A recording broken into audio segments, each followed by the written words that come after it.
episode of Hubris Syndrome. Mass Effect still has some of the best writing of all time. Hey everyone, welcome to the show. After 2.5 months of grinding it out, 30 minutes here, 5 hours there, one quest here, there, everywhere, I finally finished the Mass Effect Trilogy. And because I'm not doing a review for it, we're not doing a Easy Allies official review, I want to kind of do an unofficial review, not scoring it or anything. Some of this B-roll I know might not be exactly what I'm talking about, but I don't have all 3 games captured, so you're probably going to see a lot of random shots, but just going over some key points that I loved in this trilogy. So right out of the gate, shout out to Mass Effect 1, just the whole vibes of this game.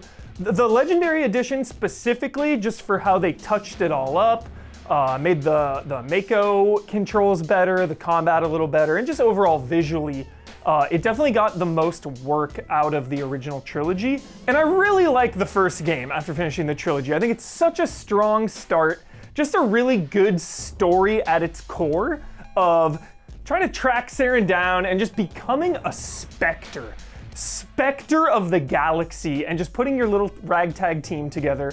One huge plus of Mass Effect 1, probably the biggest ever, you can have Rex in your party. Rex is easily one of my favorites, was my favorite growing up, and I just think 1 overall moves really well. There are some problems. Exploration itself is pretty cumbersome. There's no meter or percentage, if you will, telling you, what planets you've seen. There's no real easy way to kind of know where you've been and where you haven't. You really have to take mental note of that, which is actually kind of cool now that I'm talking about it, thinking about it out loud. But it is a little harder, a little less easy, a little less dopamine, I would say, for me to explore in Mass Effect 1. And lastly, Saren. I think Saren is just a pretty solid villain. He's not the best video game villain there is, but I think just having this rogue Turian Spectre that is indoctrinated is just a compelling rival for the first game, and especially too because I read the prequel book, just one of them, before this game came out, and it's all about Anderson's rival with Saren. So kind of taking that backstory into it as well just makes it a little more personal than some of the other ones. Elusive Man, though, is also pretty personal. Speaking of the elusive man, Mass Effect 2 definitively is one of my favorite games of all time, and in my opinion, one of the greatest games of all time. Agree or disagree? It's hard to say new things about Mass Effect 2 because it's been out for so long. It is a legendary game. People know how good this game is. Even almost 10 years later, this game still has some of the best writing and some of the best voice acting in the business. And just the premise of Mass Effect 2 is my favorite premise. I will eat this premise up all day, every day, and twice on Sundays, putting together a ragtag group of mercenaries to go on a suicide mission to save the galaxy. I mean, from the jump, as a premise, it's the best of the series. And because of that premise, we get to lean in emotionally to every squad mate. Going to recruit them, you get their recruitment mission, then of course you get the loyalty missions, and then at the end, of course, once you've invested all of your emotions into these characters, the suicide mission. One of the highest stakes missions in any video game. I know I'm being hyperbolic, but I truly believe it. The stakes here, having to complete quests to level up your ship, to just talk to your team so they give you the opportunity to level up your ship, or to know which one of your crew is the hacker that should stay behind and hack, or that should lead Bravo team. Just knowing that and having to make these decisions and being able to just lose your characters, for them to be able to die outright.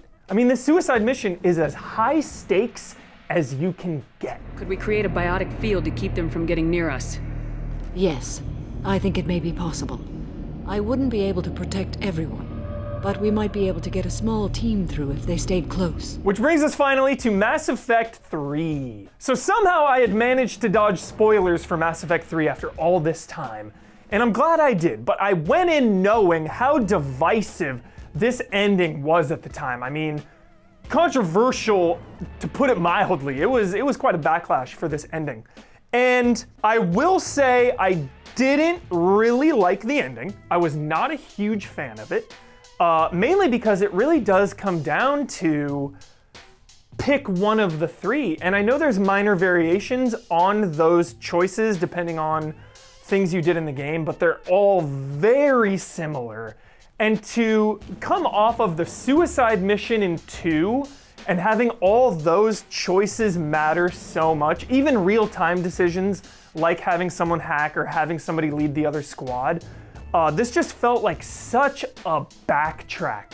It was such a step back, and I really wanted all the choices to really matter. Like, the premise of 3 is pretty cool. You're going around, instead of recruiting individuals for a mission, you're basically recruiting the entire galaxy. So I would have loved to have seen more moments of that paying off.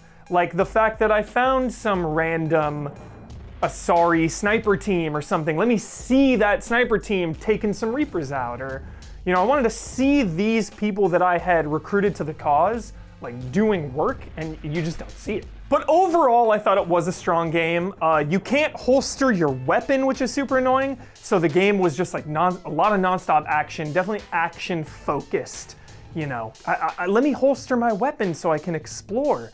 But I do want to give a shout out to the Citadel DLC, which, believe the hype, is some of the best content in this entire series. Oh my goodness, I absolutely loved this. I was really bummed because Mordin Solus had died in my game, so he wasn't at the Citadel party. That really bummed me out. And of course, Thane, that whole situation, so bummed.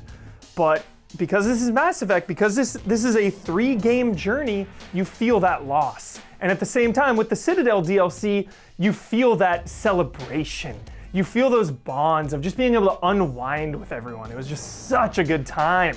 And I loved that Shepard is basically Coulson, hear me out, Project Lazarus, Project Tahiti, Spectre, Agent of S.H.I.E.L.D. There's some similarities.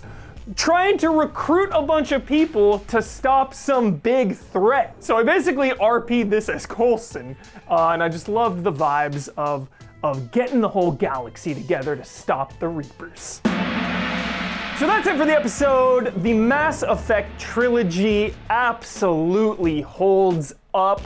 The ending of 3 kind of drops the ball a little bit for sure, but the entire journey to get there should not be missed. Mass Effect 2, hands down, one of the best in the biz. I am at Michael P. Huber. We are easy allies. If you like what you saw, help us out on Patreon, Twitch, YouTube, all that good stuff.